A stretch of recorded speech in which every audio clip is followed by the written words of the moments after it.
Pernahkah Anda bertanya, apakah langit yang kita pandang setiap hari benar-benar batas tertinggi dari realitas? Ataukah ada lapisan-lapisan kesadaran lain, tak terlihat oleh mata, namun terasa oleh jiwa?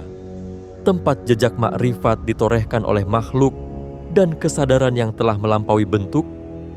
Di sanalah, menurut banyak pengetahuan kuno, konsep jin hitam dan langit tertinggi saling bersinggungan, bukan sebagai kisah horor murahan, melainkan sebagai simbol perjalanan spiritual paling sunyi dan paling dalam.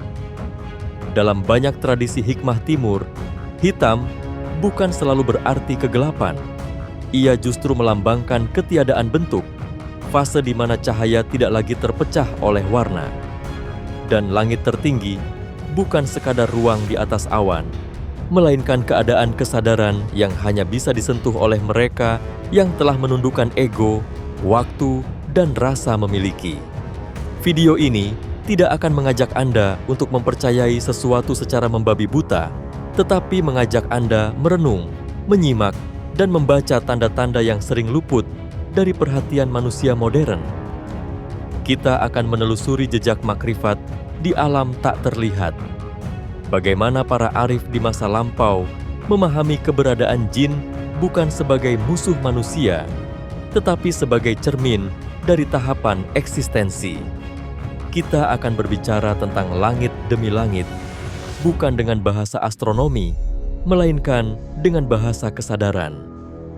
Tentang mengapa pengetahuan ini diselimuti simbol, disamarkan dalam kisah, dan hanya diwariskan kepada mereka yang siap menanggung bebannya. Sepanjang video ini, Anda akan diajak menyelami kisah-kisah tersembunyi, makna simbolik, serta benang merah antara disiplin batin, kesunyian, dan puncak pengetahuan hakiki. Tidak semua pertanyaan akan dijawab. Beberapa memang sengaja dibiarkan terbuka, karena dalam jalan makrifat, pertanyaan seringkali lebih berharga daripada jawaban. Sebelum kita melangkah lebih jauh, pastikan Anda berlangganan channel ini, tekan like, dan bagikan video ini kepada mereka yang juga gemar menyelami kebijaksanaan esoterik dan spiritualitas mendalam.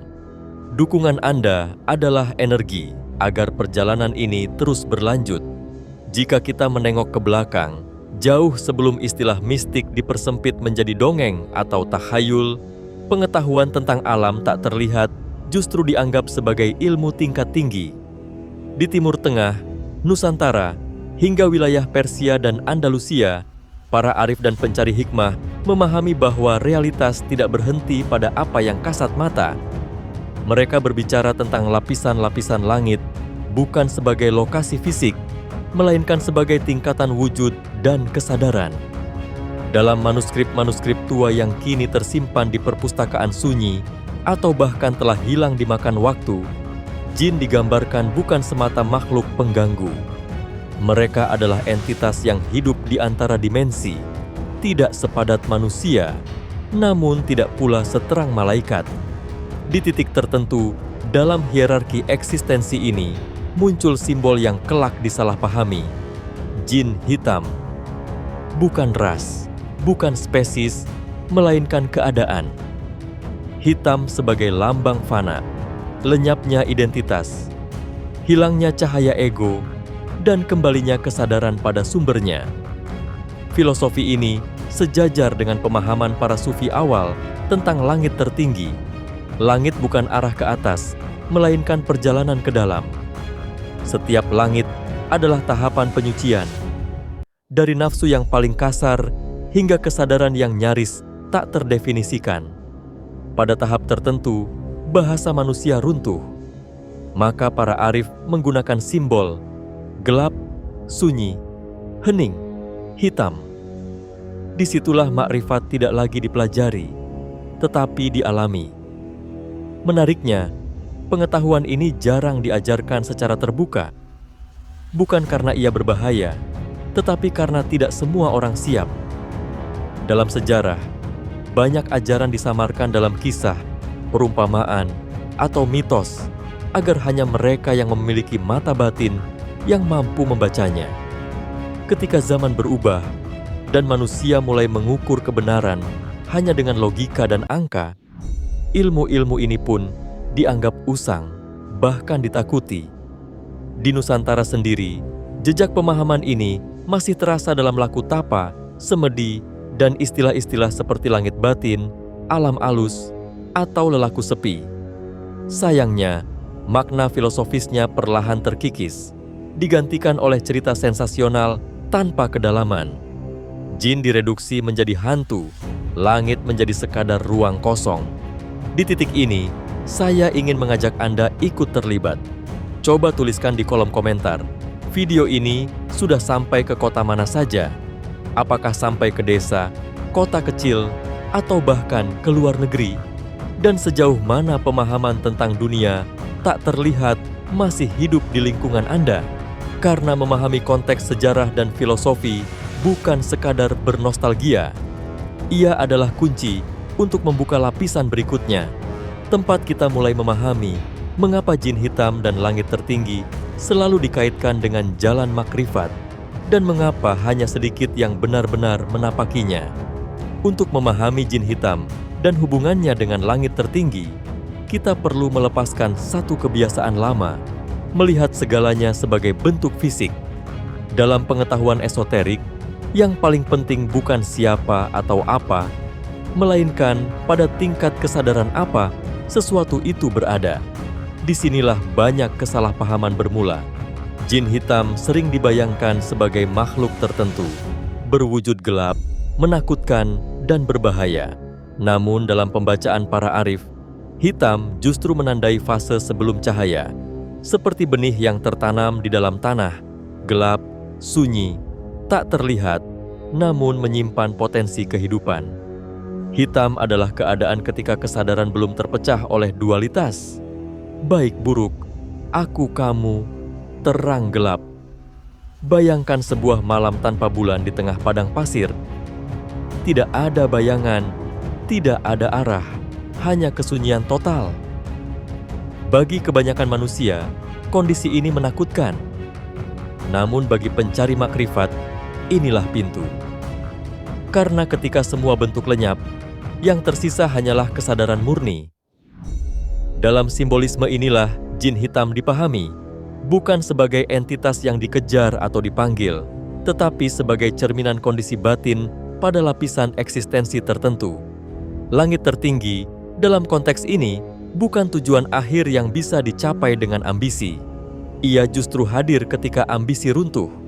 Para arif menggambarkannya sebagai keadaan tidak memiliki, tidak mengklaim, dan tidak menginginkan. Maka tidak mengherankan jika bahasa yang digunakan selalu paradoks. Naik dengan menunduk, melihat dengan menutup mata, menemukan dengan melepaskan.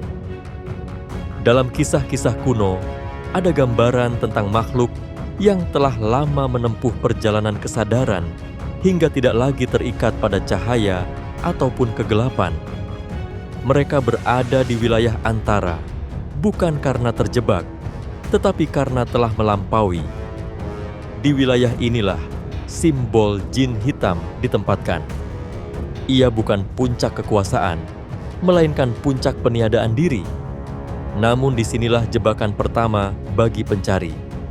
Banyak yang tertarik pada simbolnya, tetapi menghindari prosesnya. Mereka ingin menyentuh langit tertinggi tanpa melewati disiplin batin.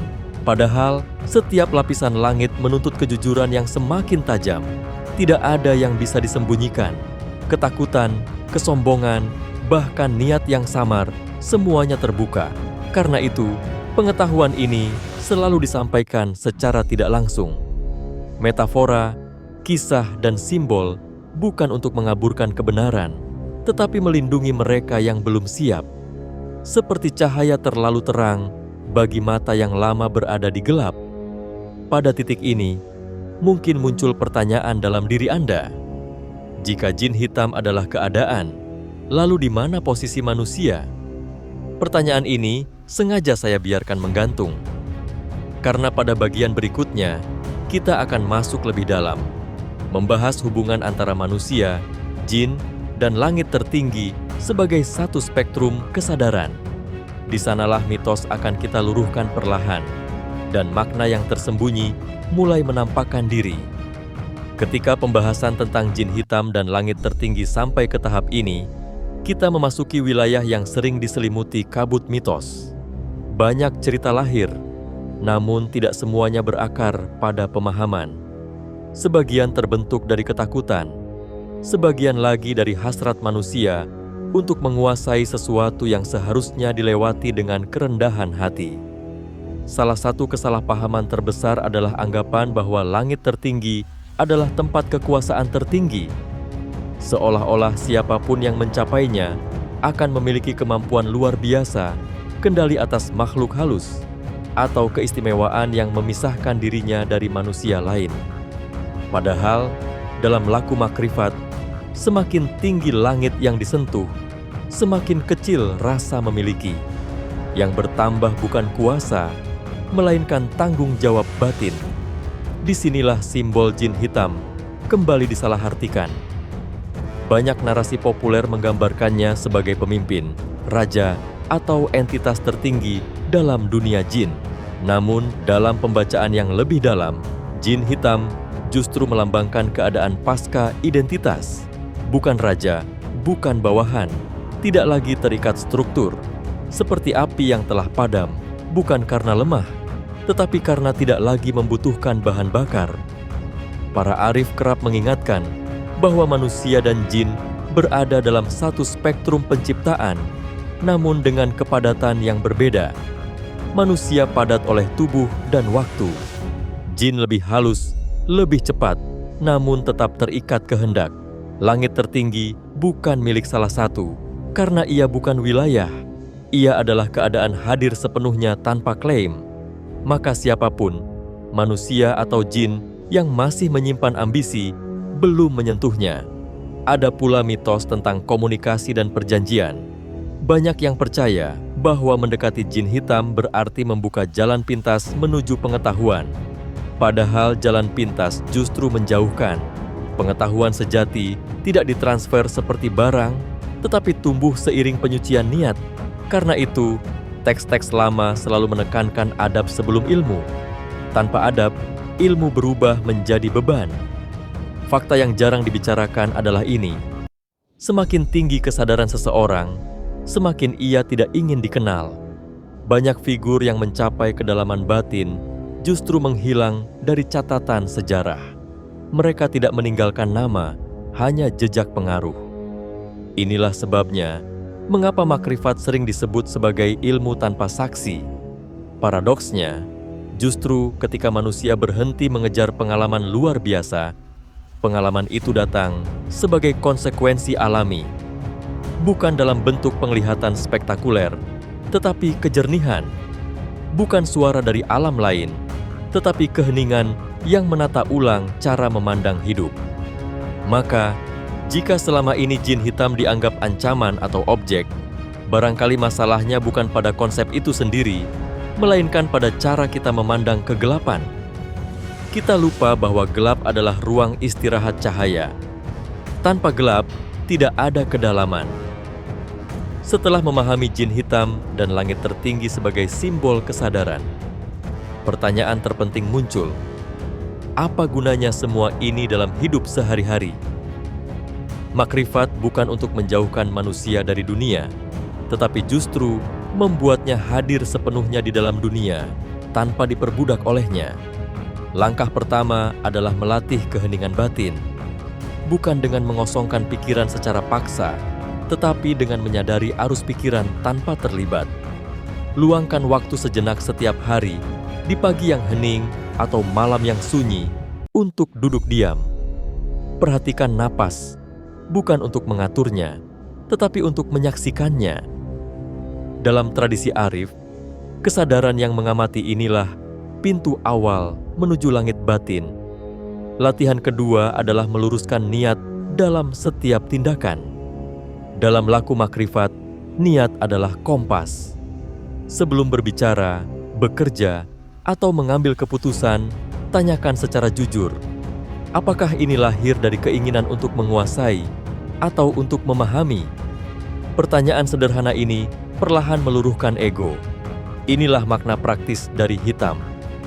berani masuk ke ruang di mana motif tersembunyi terlihat jelas. Ketiga, membiasakan diri dengan kesunyian tanpa pelarian.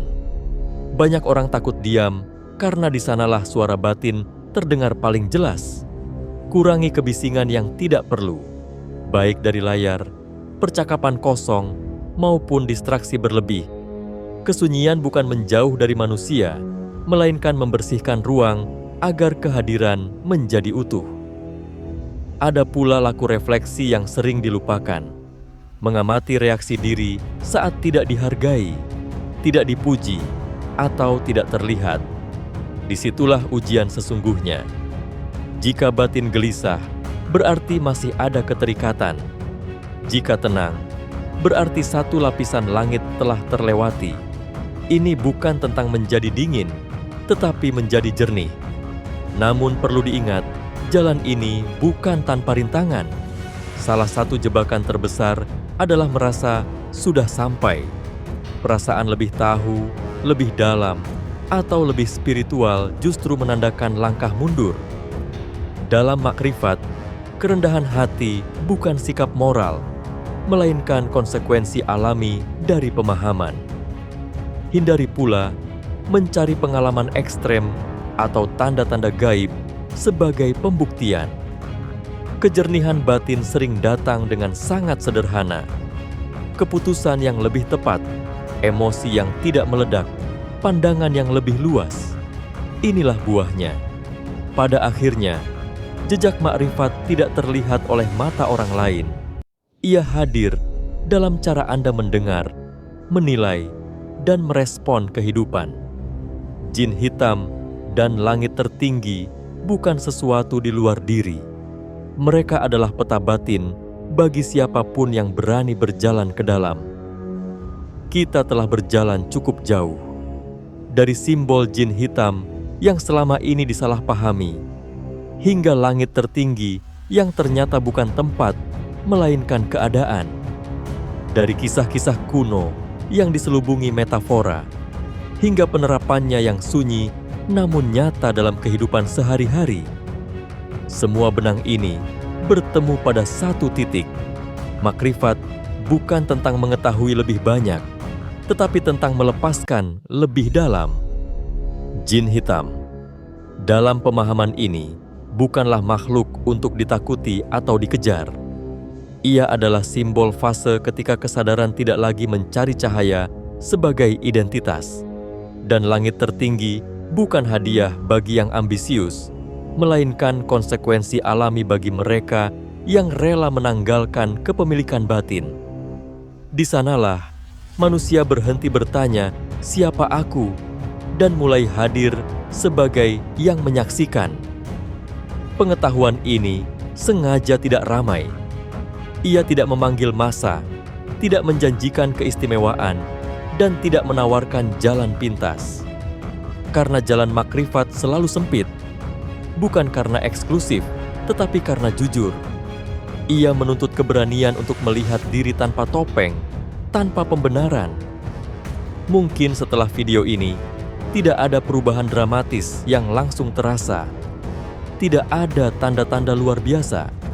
Namun jika satu hal berubah, cara Anda diam, cara Anda mendengar, cara Anda merespons hidup, maka benihnya telah tertanam. Dan seperti semua benih, ia tumbuh dalam gelap, dalam sunyi, dalam kesabaran.